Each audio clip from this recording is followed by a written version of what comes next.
நீதி கதை.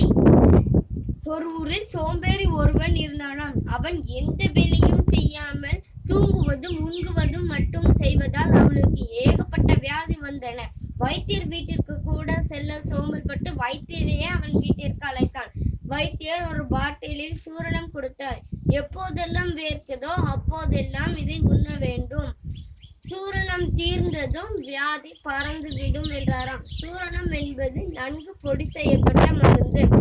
அப்பொழுது சோம்பேறி அவன் வீட்டிற்கு சென்று காத்திருந்தான். எதற்காக காத்திருந்தான்? எப்போது வியர்வை வரும் என்று காத்திருந்தான். அப்பொழுது அவன் மனை, நீங்கள் ஏதாச்சும் வேலை செய்தால்தான் வியர்வை வரும் என்றாலாம்.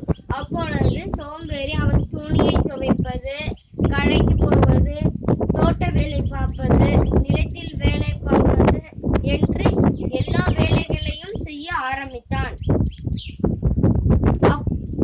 எப்போதெல்லாம் வியர்க்கதோ அப்போதெல்லாம் அதை உண்ண மறக்கவில்லை. கொஞ்ச நாளிலேயே அவன் குணமாகி ஆரோக்கியமாக இருந்தான். ஆனால் பாதி சூரணம் தான் தீர்ந்தது.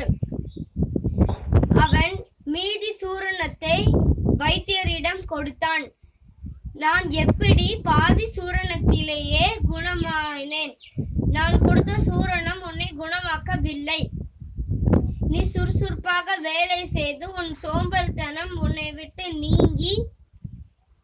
நீங்கி குணமடைந்தாய் என்றாரான்.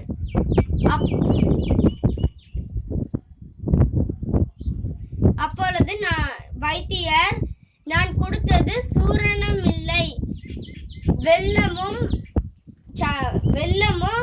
துளசியும் கலக்கப்பட்ட கலவைதான்.